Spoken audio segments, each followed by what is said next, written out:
you watched that one last night, and there's no way around this. And that is like until something sort of either goes through the process of more and more time, or if something starts to pop at a different level visually, I think that this conversation about Brock Purdy is going to continue. And for me, it's not about is he going to get 55 or 56 or is he worth it or any of those things. He's a phenomenal football player. But here's maybe something to think about. You watched those two guys last night, and both of them had what you would probably refer to as like a B-level game, right? Lamar was probably a B+. B+? I mean, even an A- because Lamar did what he does best, and he did that very well. If it wasn't for the last couple of throws, second to last throw, if he connects on that, his game is an A. And they win or lose, he did his job to get him down the field and get him in a spot to win it. That's interesting because a lot of people hang the W or the L around the quarterback. I mean, he didn't do enough. He didn't do enough. Yeah, he turned the ball over in the red zone. Yep. He missed wide open receiver there in the end zone at the end. I thought he played really well, but those things for me would prevent calling it an A-level performance. Sure. He performed about, commensurate with how he normally does. 26 of 41. Last year when he won the MVP, he completed 63% of his passes, which is one of the worst. It's second to worst in his career. And so, what he did to win the MVP is what he did last night, which is pull it down and make plays. Sure. But here's what I'm getting at. Mahomes, and what, you give him a B? Yes, B. He was fine. 20 of 28 for 291 yards. When these guys have their B performance, they throw for over 275. Yeah. When Brock does that, you're like, whoa. In other words, Mahomes feels like he can get to 300 yards by accident. Brock Purdy, like, it has to really, something has to work really well. And I know exactly why. This is not a criticism. The Niners don't throw the ball as much. They don't throw the ball in the same way. They don't huck it downfield. They don't have the same deep threats that a lot of these other teams do. Again, I'm just talking about the way people view Brock Purdy. If you want him to actually, in the minds of many, get on that list, those top 6 or 7 guys that are not a difference maker, but the difference maker, these are some of the things that are going to need to happen. He's going to need to have 300-yard games. He's going to need to play well when other key players are out. He's going to need to have games where he looks like the straw that stirs the drink. Yeah, and I don't know if that'll ever happen just because of their style. Agreed. And I'm just looking at his game log, and I was going to ask you how many times you think he went over 275 yards in his career. And he started 23 regular season and 6 playoffs, so 29 games. 29 games. How many times do you think Brocky Poo, as you call him, well, I call him you. I called him Brockadoodle-doo, actually, not Brocky Poo. How many times did he get over 275 yards in one singular game? You said 6 playoff and 23 regular seasons, so 29 games? Yes. Now, that counts Philadelphia, though, where he only had like 6 plays. Yes, right? It does. Yeah, it does. I was just glancing at starts. All right, so I'm going to go 28 football games. Okay. How many times you go over 275? I would bet in those 28 football games, it's probably like 9. Wow. 9. Can you give him another one for that? Because he was bang! Second Breen. Bang on the number. Not 7. 8 in the regular season and 1 in the playoffs, and it was his first playoff game against Seattle. He threw for 332. You know what's so funny? The first thought that comes to mind, this guy erased a 24-7 deficit in the NFC Championship game, and you're telling me he still didn't throw for 275 yards. 267. Isn't that crazy? 20 of 31, 267. That's what I mean. So Patrick Mahomes throws for 291, and you go to bed going, that's kind of like not a great game. It was good. Didn't fine. Really, you were ahead the whole time. You were ahead by 7 to 10 points pretty much the entire night, and he throws for 291. Brock, on the other hand, is handed a 17-point deficit at halftime. It feels like an absolute fire drill the whole time, hucking the ball all over the place. Balls are bouncing off of helmets and landing in your receiver's hands. People are going into the end zone left and right. You come back, you score 34, 266 yards. Yeah. Yeah, good game. Yeah, it's a good game. It's a good game. Yeah, and the week before, 252 against Green Bay, and then 255 in the Super Bowl. So there you go. Your point is well taken, not only about this, but about the MVP as well, because the way they go about running their offense, you don't look to him to be the backpack quarterback. You're not looking for him to go 30 for 38 for 335. You're really looking for these kinds of games. And if you look at all his game log, you see a 22 for 28, 20 for 21 against Arizona, and that was last year. 19 of 26, 19 of 27. Just complete 2 of every 3. Don't give it to the other team and keep this thing moving. Exactly. That's exactly it. That's the gig. Grandy, you look like you wanted to say something. You were going to say something. I saw that. I was just going to say, when you're talking about Mahomes and how yards-wise had a pretty good game, put it this way. If he was your fantasy quarterback yesterday, you were upset. Oh, yes. Yeah. One touchdown and didn't throw for 300 yards. No, I think I had him in an ESPN league. I think he got like 15 and a half points. And that's bad for Mahomes. That's not great. It's not like disastrous, but yeah, it's not great. Yeah. Yeah. 1 touchdown throw. What are you doing, Patrick? He's winning football games. Yeah, exactly. And that's the thing. And I looked at the number and I was just blown away by they put the stat on the TV last night and I wanted to remember it, but I didn't. So I looked it up. 75 and 22 in the regular season. That's just absurd. That's just absurd. No, it's like 78% winning percentage. That is absurd to win that often that many times. And just, last night, 20 of 28. Ho-hum. That's regular season, Dibs? Yeah. And it's not like it goes down that much in the postseason either. No, wouldn't think so. 15 and 3. 15 and 3 in the post. They lost 3 times in the postseason? Yeah. I'm trying to remember the other 2. Like, I remember the Super Bowl against Tuam. 2018, he went 1-1. 2020 and 2021, he went 2-1. Lost to the Bengals in the AFC Championship. Oh, right. Game. Bengals AFC. What was the overtime, other one? I think. 2021 or 2020? Whenever they lost. I want to say who was it? Both of those were overtime, I thought. Let me look. It was you're right. AFC 2021, they lost to the Bengals. Yeah. So in 2020, who'd they lose to? They lost to, not the Bills, I'm sure, because that doesn't happen. Who the hell else beat Patrick Mahomes in the playoffs? Tampa in the Super Bowl. No. We mentioned Tampa and Cincy. What's the third one? Oh, that had to be his first year, 2017. They lost to Tennessee, 22-21, Tannehill. I do not remember that game at all. Ryan Tannehill. That was the year that Tennessee went to the AFC Championship. And then who'd they lose to? Man, you're really putting me probably Tom Brady and the Patriots. Probably. Yeah, odds are. Yeah, probably. Yeah, Mahomes was the quarterback that year? Eagles beat the Patriots. That was his rookie year. He wasn't the starter. That was rookie year. That was Alex Smith. He sat for a year and watched Alex Smith. Oh, well, there you go. His first year as a starter was when they beat the Niners in the Super Bowl, right? Yeah, I think so. Yes. Yeah, he's only lost twice. And one was in overtime, huge blown lead against Joe Burrow, and the other one was against the greatest of all time. Oh, no, they lost to Tom Brady and the Patriots in the AFC Championship game, his first year. Mahomes did? Yes. Yeah, okay. 16 of 31. All right, there it is. No, but 3 touchdowns. The Tennessee game, I actually do remember now that you just said that, Grandy. Yes, that was Alex Smith. Patrick was on the team, but he just watched. He watched. And I'll never forget it. I've told you this story before.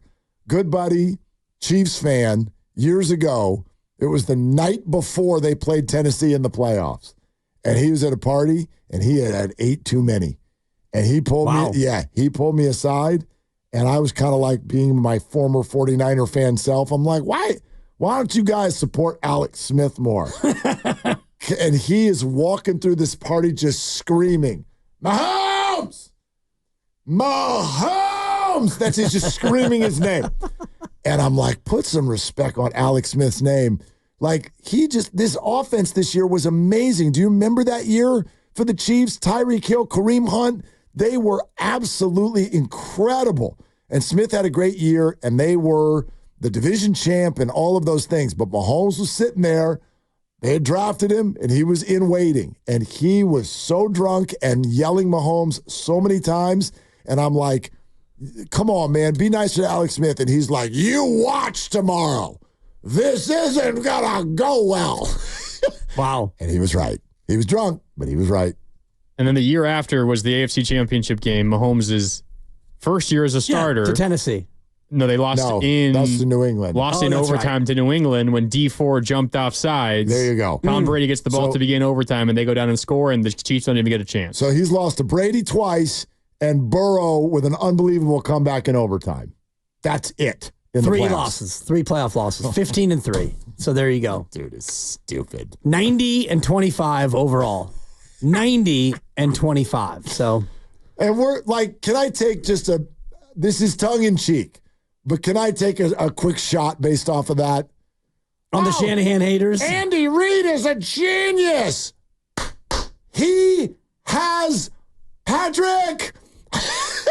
That's it. That is what separates Andy Reid from the other top coaches in the game. That's it. That's it. What has Mahomes done without Andy?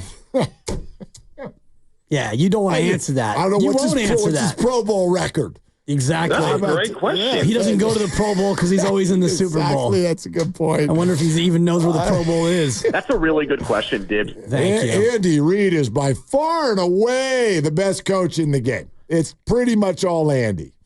He's amazeballs. He was making conference championships when Patrick Mahomes was in grammar school. He's a fantastic coach. Mahomes is a system QB. But he can't get over the top without Patrick, can he? Yeah. That's what Rex Ryan said about Bill Belichick this last hour, too. Exactly. You put Patrick in Carolina, and we'll see if he's 90-25. No, he'd probably be about 85-30. Is probably what he would be. Yeah, I don't know. 85-30. I mean, you know what? No, this actually is very relevant to the 49ers. Product of the system. Like Greg Cosell debunked that this week. I do think that highly of Kyle Shanahan. For God's sakes, Jimmy Garoppolo went to a Super Bowl. But at the same time, like, it wasn't good enough. And I know everyone they pick and choose what they want to blame at the end of that Super Bowl loss. Just me, my thing to blame is not that Kyle wasn't more aggressive before halftime or whatever. It's that Jimmy missed wide open throws. And I don't mean he overthrew them. I mean, he didn't even see them. He didn't see people running wide open down the seam late in the game that would have put the game away. He didn't even see him. And that's what Brock does well. So, look, would I argue that Brock is more the product of the system than someone like Patrick or Josh? Yes. But in sports, come on, man, it is more about players than it is about coaches. How's Greg Popovich been doing lately? Winning a lot of games? Football is more about coach than it is in any other sport. I will agree, but it's still more about the player. It is. It's always more about the player because you can scheme. Like, look at Kyle Shanahan in the Super Bowl. He schemed up a winning play, and his right guard went the wrong way.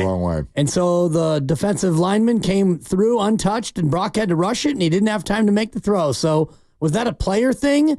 Yeah, the player broke down. The coach had it schemed up, but it didn't work. So the players have to make plays. Coaches coach, and players make plays to win games. That's a classic Low Neal-ism. And he's right. And last night, great example. They schemed a play. Zay is running open in the end zone. Lamar didn't see him. Yeah. And you lose the game. Although I don't know that was the scheme because there's a broken play. Lamar's running around in circles, and I think Zay just broke loose. Yeah. That's kind of what you're supposed to do. Run toward the quarterback across the back of the end zone. And he did it beautifully. And Lamar didn't see him. Didn't see him. It's a shame. Such a shame. Fade the Dibbers. All right, let's go to... we'll get into that. Yeah, we sure will. Let's go to Pat in Foster City. Hi, Pat. What's up? Hey, thanks for taking the call. Yeah, you were mentioning the survivor pool a little while ago, right? Yes, sir. Yes, sir. Yeah, and I think that's the same thing. I call it the confidence pool, but is that where you kind of assign the 17 points to the game you think you're most certain of, and 16 and 15 and down to 1? Is that right? No, that is a confidence pool. A survivor pool is where you pick one team and they have to win, and that's it. If your team wins, you go to the next week. If they don't win, you done. Okay, so I guess I told the person that took my call it was a survivor pool, but the confidence pool, I can give a tip to you Please. and listeners that play that No, kind of because thing. I do that too. We do all this stuff, yeah. Pat. So what do you got? Yeah. I want to hear it. Well, I can get you, I can give you a guaranteed. It's proven to win because I played this thing for years and never won a damn thing, and then I finally figured out how to beat anybody. So it's pretty simple, but you have to be in a pool where you can play more than one entry, or you get together with a few guys and you kind of team up. It sounds like collusion is what you're saying, but go ahead. Well, yeah. Well, you put in your 4 entries, right? And what you do is, let's say there's 17 games. Okay, you take the 2 games that most people are going to give a 1 or a 2 to, the closest games, the flip a coin games, right? And you box those at 16 and 17 respectively. So you are guaranteed to get a 17 and a 16. You're going to get 33 points, no matter who wins those 2 toss-up games on one of your bingo cards. And the rest of it, you just play straight down like everyone else does, 15 to 1. You start out with 33 points, and the best anyone else is probably going to get is 3 points. And you can win. I won many times, and I played with about 100 guys, and I won probably 5 out of 6 weeks. I tried this system, so it's a pretty foolproof system. Well, Pat, I tell you what, now everybody knows it. This is a very popular station. It's a very popular show, so now everybody knows. So that's over now, Pat. Well, I wanted to share it with you. I'm out of that pool now, so if anyone else can make some money, go for it. But it guarantees you to win money, I'll tell you. Are you out of the pool because they kicked you out for cheating? Yeah, sort of. It took them 5 or 6 weeks. It took them 6 weeks to figure it out, though. So, yeah. Thank you, Pat. All right, that was awesome. Win money but lose friends. That's the way that went. I'm in one of those, but I don't think you can do 4 entries. We all just do 1 entry. I'm in one, yeah. Are you in one? With point spreads, yeah. Oh, mine's without. But this is point spreads. Okay, that's different. Yeah, last night that was my 8. Yeah, it evens everything out. It does, but I mean, it evens it out. But it makes it even more of a crapshoot because totally. Last night, for example, you got maybe hypothetically had Baltimore plus the 3, and you're thinking, wow, this is a loss. And then all of a sudden, hey, we got action. This might be a win. We win. Touchdown. Oh, boy, maybe not. And then right away, I was sitting next to supper, and we were watching the game. And you knew the texts were going to come. They came before the text came. I'm actually watching with supper, and she's doing her thing or whatever. And I'm like, touchdown! They're going to go for 2. They're going to go for 2. And she looks up, and she looks at me, and I go, oh, never mind. Oh. She goes, what? I go, it's not a touchdown. Look at his toe. Yeah. She looks up, she looks at me and goes, can we change it now? You can change it, honey. We watch Housewives totally. now. This thing's over. Salt Lake is back. I had to convince my people that his foot was out. They showed the highlight. I'm like, his foot is out. And people like in real time, I thought it was a touchdown. No, real time, I thought it was a touchdown. But then the full speed replay, I'm like, ooh. Uh-oh, yeah. And Abe goes, I see green. I'm like, eye doctor appointment for you. There's no green. And he's like, there's green. And other people, oh, I think he's in. He's in. I'm like, he's not in. And then the beautiful thing, and I actually kind of like this, I feel like this has only been maybe 3-4 years now, where yes, you get the super slow-mo highlight, but now you get that crazy zoom-in deal where you're like, oh, my God, like I can see one blade of grass. And then once you did that, you could clearly see the toe was out. Yeah, it was a good 2 inches. But I was thinking about, for the moment, I was thinking, thank God for instant replay. Because if they didn't have it, and they called it a touchdown, and replay eventually showed that it wasn't really a touchdown, we'd be spending the entire show ripping the officials. I'm a huge fan of instant replay despite its warts. Yeah, that one worked. Despite its warts. That was a classic case of clear and definitive. They made the right call, and we can move on. And I was still nervous that they were going to come out and call it the wrong way. Yeah, I was. Even when you can see it, you're like, yeah, but does that guy see it? Right.